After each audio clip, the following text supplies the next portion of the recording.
What's up, guys? Benny Adams here, Hollywood Junket. We're talking all about the finale of The Bachelorette. And today I'm so excited because I'm joined by a special guest, a fan of the show, Valerie. So we're at the After the Final Rose event, and we get a little sneak peek of Clayton. He's the newest Bachelor, and we see, a little trailer of what his season is going to be about. I want to know, what are your thoughts on Clayton's upcoming season, January 3rd? Yeah. Well, I have to say, I was a fan of Clayton's, with Michelle's season, saw his heart, he was genuine, I was a fan. I didn't necessarily think he was going to get to the top 3, but I did see those great qualities in him. With the trailer, I am just it does. It's a definite throwback to your, the Bachelor that we're all used to seeing, right? Yeah. And it's just so many things. I told myself, I said I would watch it when he first, when they first selected him and they were saying that. But after watching the trailer, I'm hella confused. When the end of the trailer, when the 3 women are there and he's confessing that he was intimate with 2, why am I seeing these women? For me, that loses, why would I watch the whole season? Mm-hmm. That's what I keep thinking when I see that. I'm like, why would you show these women? Now I know at least who 2 of them are, I believe. Why would I see all of these other relationships when I know they're not going to end up being I don't know.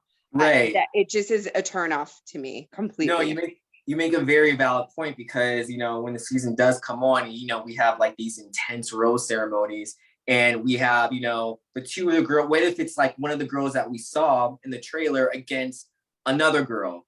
Yeah. That we already know who's gonna go home. We already know. That's why I don't understand why the producers did that.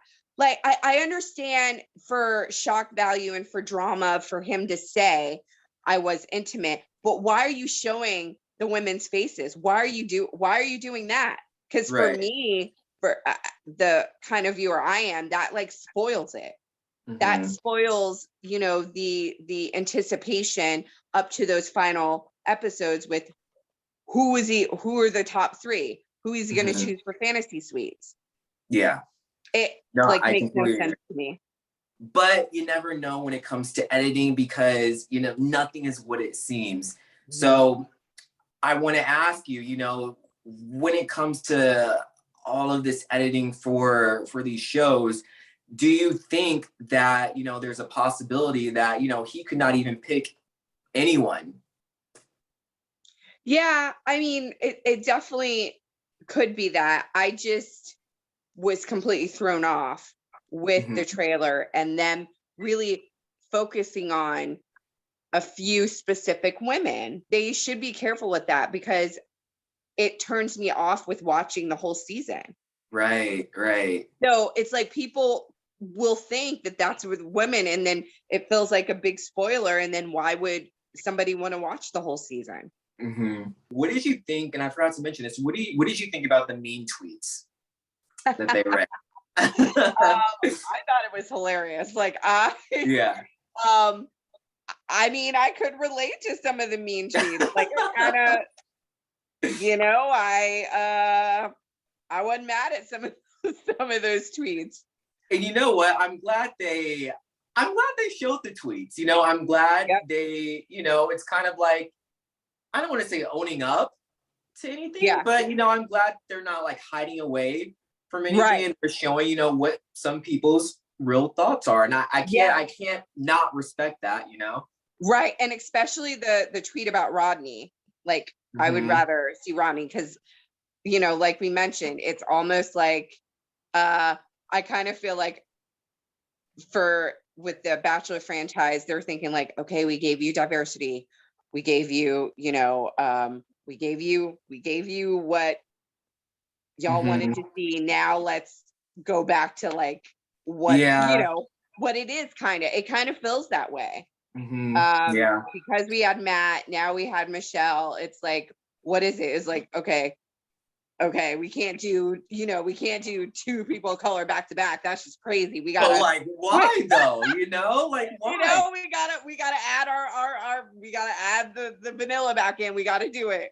Like, why not have like an Asian guy, a Mexican guy, or because I don't think there's been an Asian bachelor. Has there been a Mexican bachelor? I don't know.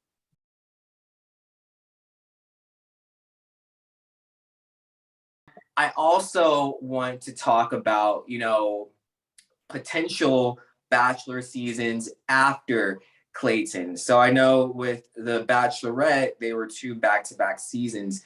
Do you think they're going to do that with the Bachelor? Do you think we're going to get another Bachelor after Clayton season? And do you think it's going to be Brandon because he had such an amazing edit? I hope that Brandon would be the next Bachelor. Like, I really do. He deserves, like we all felt so crushed, right? Like, just seeing him, be completely just heartbroken. As a redemption, like, I would love it if he, were the next Bachelor. And like, I hope that, it is another man of color. That would be great. I mean, for me, he would be the top. I originally was thinking Rodney, but now after seeing this final episode, I'm like, oh no, they have to consider Brandon. Yeah. Brandon got an amazing edit, and this takes me back to the episode where Clayton got eliminated. He got a really good edit. He even got a little, because usually when they leave the show, that's it. When they don't get their rose, they're gone. Yeah. He got a little extra bit in the episode with the letter and the kids. It was amazing. It was a tearjerker. So totally. This would be the perfect opportunity for Brandon to be the Bachelor because of just how he was portrayed. People love the guy. Yeah, for sure. I feel like people would be rooting for him and they would want to see his new journey to find love for sure. I would be so happy if that would happen. Yeah. So we'll see. Fingers crossed. Fingers crossed. But that is it. Thank you guys for coming on and hearing us chat our mouths off about the finale of The Bachelorette. Valerie, thank you so much for coming on and talking with me about this show. Thanks for having me. Oh, thank you. And we will see you guys next time.